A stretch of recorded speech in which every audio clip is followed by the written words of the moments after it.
Welcome back to I'm Refocused Radio. Once again, we are here today. We have another show lineup for y'all. We're going to talk to Steve Griggs. When you think about landscaping, let me redo that. When you think about landscaping and you think about picture flowers, shrubs, and maybe the new patio, we have an expert for you today. For nearly 40 years, he's been turning outdoor spaces into works of arts, masterpieces. And we're going to reflect on his journey. We're going to learn about his lifestyle, what are some of his memories from the hard knocks of life, especially as an entrepreneur, going through all those rapid changes. And to this day, I'm sure he's facing challenges just like any other CEO out there. But he's been featured in Forbes, the Wall Street Journal, and even Bravo's Backyard Envy. He knows what he's doing. First and foremost, I want to say to our guest today, Steve Griggs, thanks for your time, man. I know your calendar's full, but I appreciate you on here today. Appreciate it, man. Humbled to be here. I was looking at the guest list and all that, man. I was getting nervous reading it, so I figured I'd just turn it off and just tune in. And wow, you are a special speak from the guest. heart, Brian. Just speak from the heart. That's it. You're a special guest today. You are in the thick of things as a businessman, so I know you have something great to add to our audience. When you think about being outside, the lifestyle, taking care of the parents, if you will, you know what the trends are. You've been in the ups and downs of business. How do you help clients uncover what can really be the potential for landscaping? So it's really we don't consider landscaping. Basically, we're transforming people's lives. So like before COVID came, people went outside, but not as much as now. Now it's like a necessity. Like they have to have that outdoor space for a sense of their soul, right? So everybody has to have their own sense of a personal space, if you will. Everybody's got to be outside. I don't care what you say. It's good for the soul. It's good for your mindset. It's good for all that. So how we transform the spaces is we listen to the clients, we let them talk, tell them their wants, their needs, and then from there it's like art form, right? So some artists sculpt, some artists paint, some artists write music. My canvas is your backyard. So been very fortunate for being able to do this for 40 years. I'm the OG in this business, man. No kidding. I mean, those features are pretty good, man. Not too many people can get in those features. So let's talk about the process of success and what that actually means to you. When you think about the beginning chapters in business, what did that look like for you when you just got started? And what were some of the things you learned along the way? Oh, man, you just see it all the time. Everybody's flashing on Instagram and flexing on Instagram, but everybody wants to be an entrepreneur now. Man, it's lonely. It's hard. Like you never know, we talked about this before. Like you never know when your next paycheck's going to come. I think you have to, I have a wife and 2 children. It was never, 2008. I've been doing this a while. In 2008, when the stock market tanked, I got 2 cars repossessed, baby seats taken out. And I think just having the resiliency not to quit. Like you hear it so often, never give up, don't quit. But I'm that guy that never just quit. I don't know why, maybe just hard-headedness, but yeah, I've been doing this a long time, man, long time. I love it still. I love it. It's like game day this morning. We did a post on social media, like the machines show up, clients there, like it's putting in a new swimming pool. They're so excited. The little kids are excited. So I still get a lot of joy out of it. And that separates what people see, the highlights, if you will, from influencers and possibly biggest brands in the world. We see the highlight results, but we don't see all the behind the scenes that built that momentum to have that amazing post or that ad. Kind of explain for new entrepreneurs the breakdown difference between what people see online, polished version, versus the real nitty-gritty. You got to get paid. You got to charge enough to make a profit. So if something goes wrong, you can fix it. For years, I never valued myself, right? So it goes back to like that whole mindset thing when you're growing up in just a working class family. Like when somebody would write a check, the first time somebody wrote me $100,000 check for one of my jobs, like it was like paying a phone bill, man. I just could not get my head around it. And that was in my own head, right? So, if you're afraid to, you got to raise up your values to that standard. Otherwise, you're still going to be left picking up the peanuts, right? So first and foremost, I had to get out of my own way, right? That was big changes. That didn't happen till like the last 15 years, right? Where growing up, like you're always saying, oh, can't afford this, can't afford that, turn the lights off, working class family. That's how you're brought up, but it's all mindset stuff. And it's really true, that stuff. You see it a lot on the internet, but it's true. You gotta fix the mind first.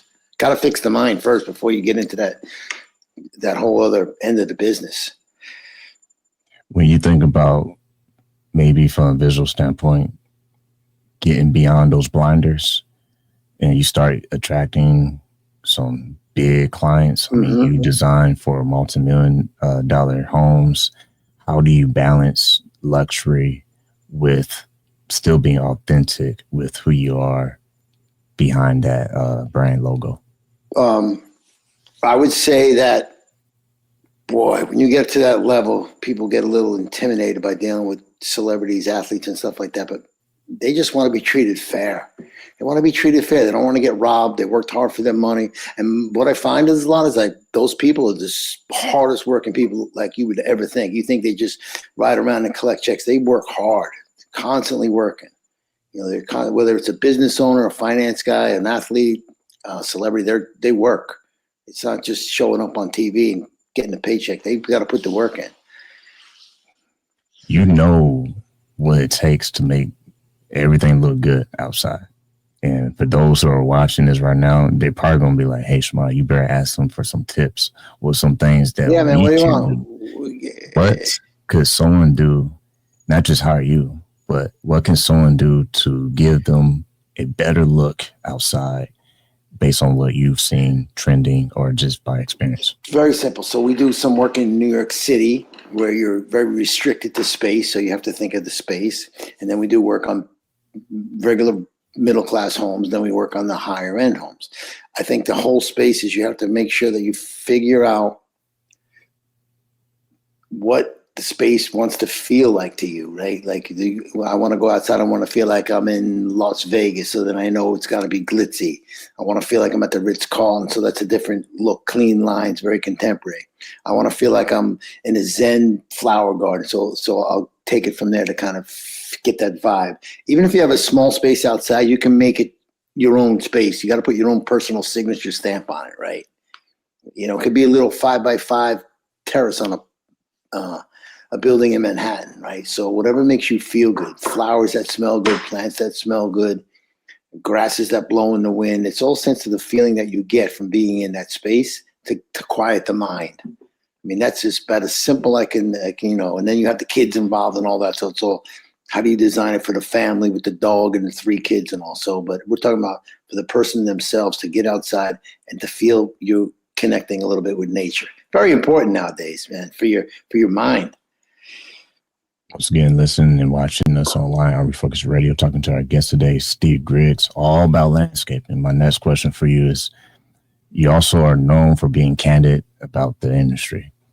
What are some of the biggest myths that people need to know about landscaping design that you would like to bust right now? So what I like to tell clients is sometimes they squabble about the design fee, right? Why do I want to pay you to design the project? I only want a little patio and all. But what the design does, it gives you a graphical representation of what the backyard is supposed to look like. So I tell clients, you want to know what the project's going to cost you when we're halfway through or before we start. So when you have it all laid out, they get a good idea of exactly what it's going to cost, right?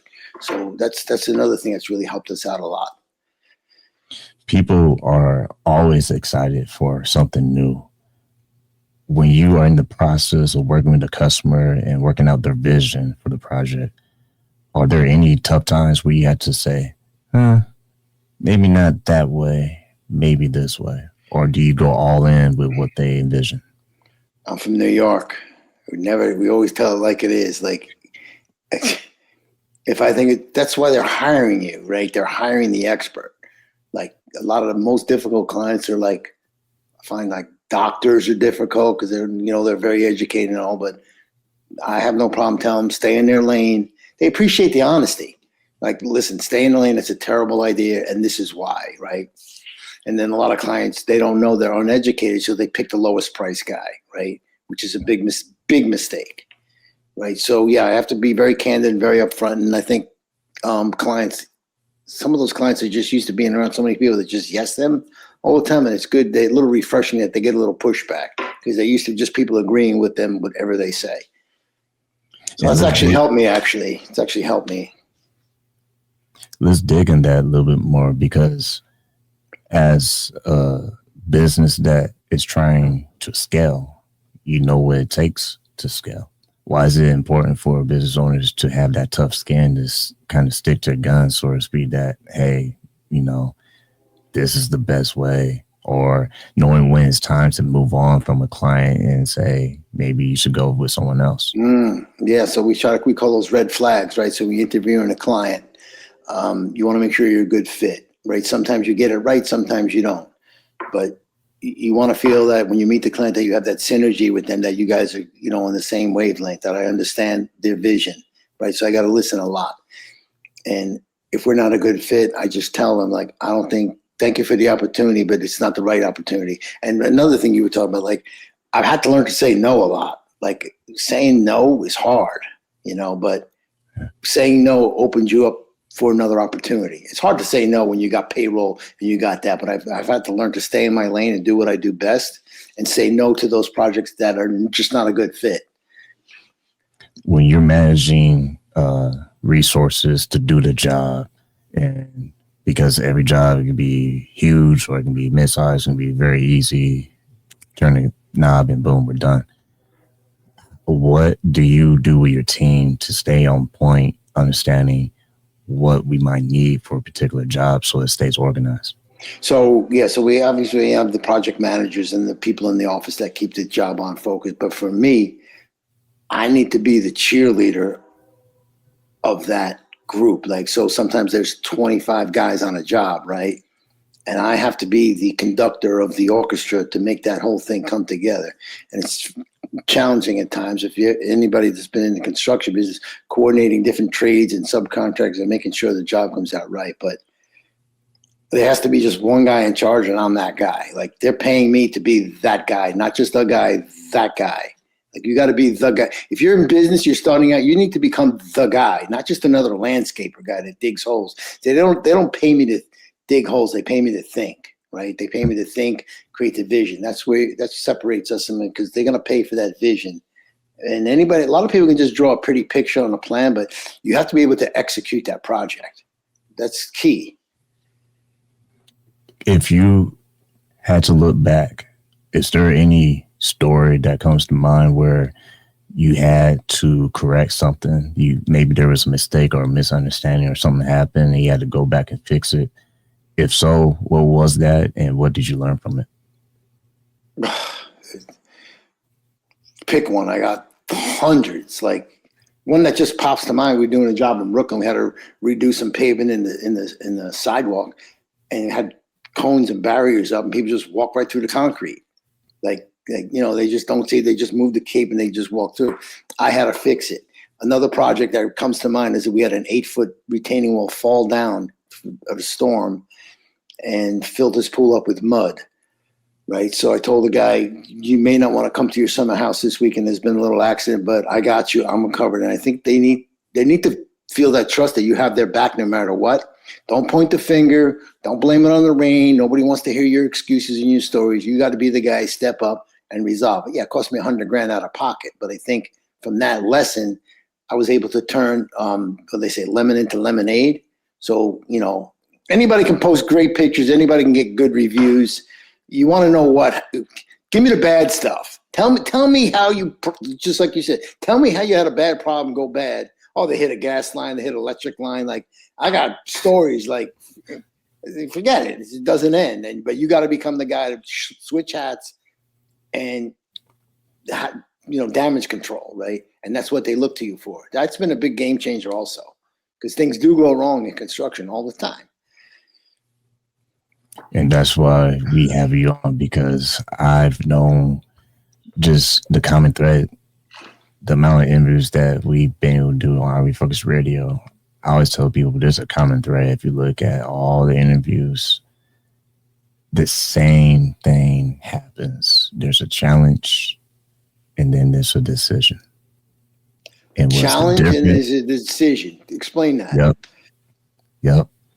Because, like you said, when those things happen, it makes your future jobs better because now you're in a better position to prepare for what could happen and understand what it means to work under pressure when there's a challenge that you have to face head on versus trying to sweep underneath the rug and hope and pray that nothing bad happens I further. mean, just this week, when you dig into somebody's property, when you dig a hole in somebody's property, you have to call for what's known as a mark out, where the utilities company comes and they mark out where the underground electric is and the gas and all that. For whatever reason, it didn't get marked out, and the guy took 2 scoops and ripped out the client's electric and it knocked out the whole neighborhood. This is 2 days ago. Knocked out the whole neighborhood. Instead of freaking out, I stayed with the client all day, and we made sure the electric company came and it got fixed. I was there from 8 in the morning until 8 at night, but it got done. And instead of just freaking out on the contractor guy, I try to become more of a leader. I mean, you could freak out and just, why'd you do this? Yell at him. But I try to do it as a learning experience. I listen, this is what has to happen in the future so it doesn't happen again. That's what will make me upset if we do something and it messes up. What's the definition of insanity? Doing the same thing over and over and expecting, if it happens again, it's like, come on, guys. Yeah. So that's a challenge, is dealing with people. So I'm in the people business, right? I'm in the people business. That's what we do. We got to deal with, in residential, especially with residential on that higher end, they expect certain things done a certain way. And to your point, things don't get easier when more success comes, and everyone can define success in their own terms. But the way I'll define it personally would be is every new door of opportunity that was better than the last one you just came through, the humble door. You get a really nice door. Don't expect it to be easy. It's probably going to have a lot more responsibility. It's going to be a lot more deadlines. It's going to be a lot more intensity. But if that is what it takes to keep you on your toes, you feel that it's going to help you evolve.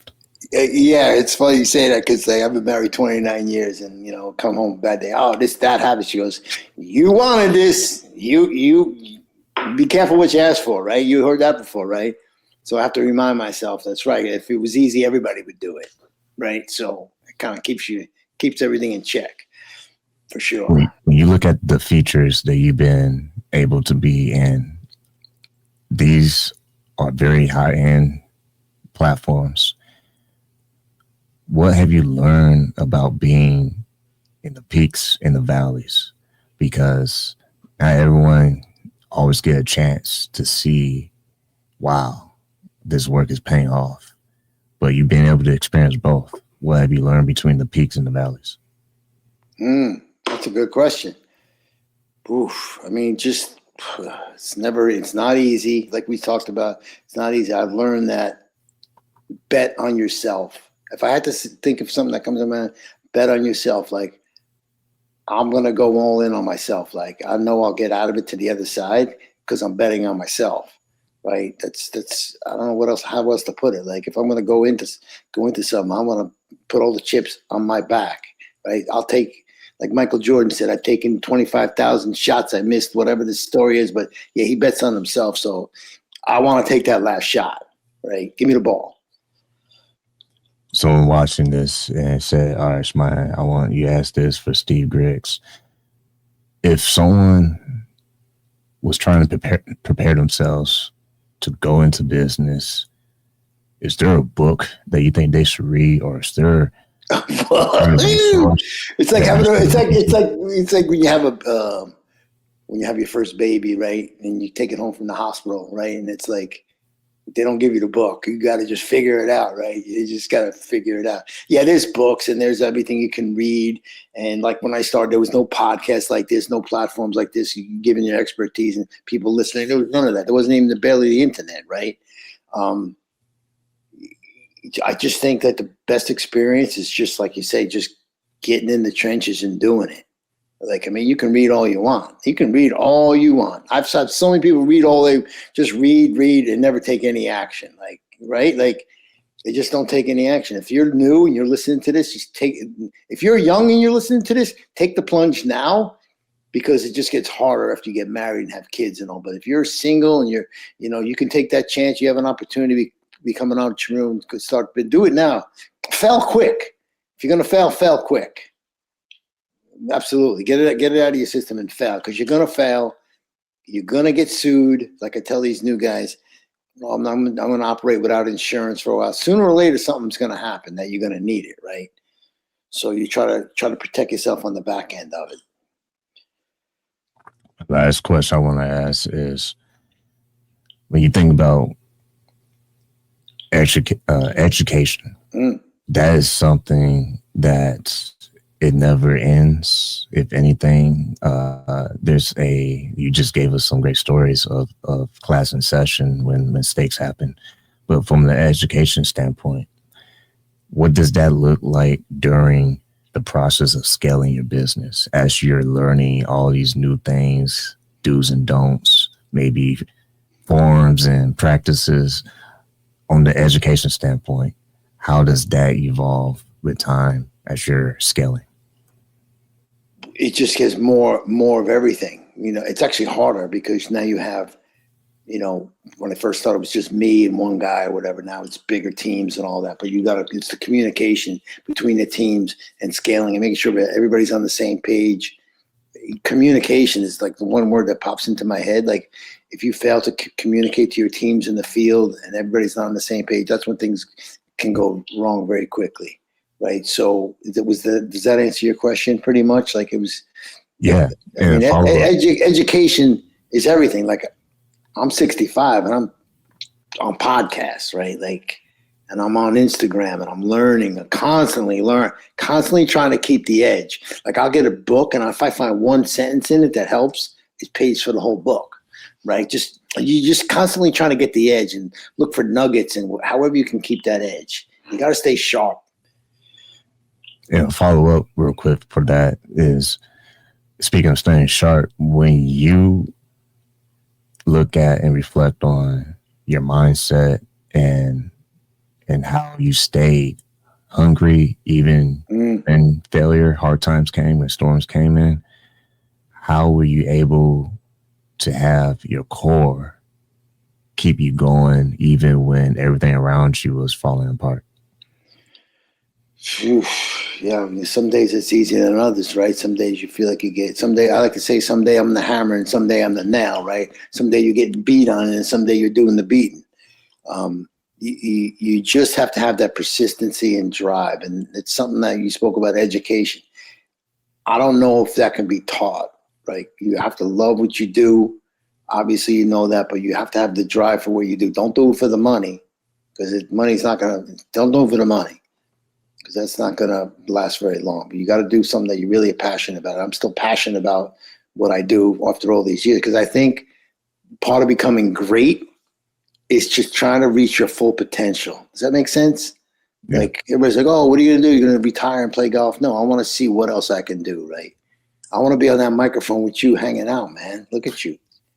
Man, I appreciate it. I mean, that's why we doing this, man. I look at you, and you've been doing this consistent for, and I know it's hard, because just showing up and talking here is hard. And you got to edit it and produce it and get people to get the guests lined up. I mean, it's a lot of work. I mean, I don't know if people really realize it behind the scenes. Just being a guest is a lot of work, but doing what you do is way more harder. If you want comedy, I didn't delete my older videos on YouTube. You want to laugh? Look at the lighting. My first started video. Were you nervous when you first came on? Yeah, you were, right? First came on. You want to get a good laugh? You watching this or listening to some podcast? Go to my YouTube, Refocused Network, and look at the old videos. But you told me from early on, like, you only were radio for years and years, and then you got on video. How was your first time on? Were you like nervous? I didn't know what I was doing. I turned the camera on, and I thought I was doing good. Yeah, but that's what I'm saying. But like, you showed up and you threw it out there no matter what. A lot of people just like, they're gonna read books about podcasting, lighting, and never get on that, and never do it. You actually did it. You were nervous and you hit that camera record, lights came on, and you started talking. You told me you were an introvert, but you're not. You're not. I am on some days. And, when the show is on, I guess it goes away, but it comes right back when the show is over. So you're a performer. Like when the light, yeah. I think people that are in business and like what you do, like you have to practice enough like you do. You're prepared. You got to be prepared. So when those lights come on, it's freaking game time. Like you got to be able to shine when those lights on. That's it. Lights go off, you can go back to being your own self. But when you're on, you got to be on. And I know just by doing this, you're on right now. Like you got to be, your energy has to be up. You have to be on point, right? Because it's tiring, right? I don't know if you don't do more than this in a day, because it definitely, you got to keep your energy level high. I'm about to spill my secret sauce. So real quick, while we have you on, what's the sauce, man? Give me the sauce. So for all those out there who want to start their podcast, first things first, just do it. Start today. Yes. Because before you know it, 3 years are going to go by and you're going to become an expert at it. The second thing is you just have to believe that you can. That's about 50% of the problem. It's that we don't believe. We allow fear to basically blind us from our true potential. And what happens is we can't shift our eyes to our potential versus our fear of failing. The thing is, as soon as you turn to what could be in your potential, then the fear fades away. It's like a shadow. You shine some light on that thing, and pretty soon it's going to disappear. That fear is going to go away. And that's truth guiding you to your potential. And I'm sure you can touch on that real quick from a lens of a CEO, because I'm sure you have fear on probably every street before you can get to those big 4 features and those big multi-million-dollar clients. Touch on that. Yeah. So like you were saying, you just summed up my whole half hour talk about that, about the fear and doing it anyway. Face the fear and do it anyway. You hear that all the time, but to really truly face the fear is to actually just step into it and do it. You know, I remember when I first did my first Instagram. Oh man, this is terrible. Like, actually to this day, I had written a book. I haven't even read it. Like, I don't watch back my videos. That's kind of just weird looking at yourself, right? Like it's just weird hearing your voice and all that. So I think I would be intimidated, but we just keep putting it out there. Just keep showing up every day and just putting it out there a little bit each day. It's like going to the gym, right? All this stuff sounds cliche, but it really adds up. Like it does. It really helps out. So if you're just sitting there like afraid to take that step, just take a little step. And then the next day, take another step, right? You just keep building off of it, because we didn't start out doing big jobs. They started as small jobs. And then you just build off. And before you know, you look back 40 years later, wow, I've done thousands of jobs, thousands.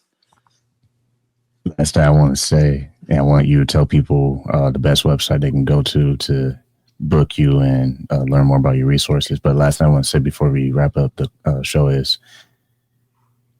in life, you don't get one shot.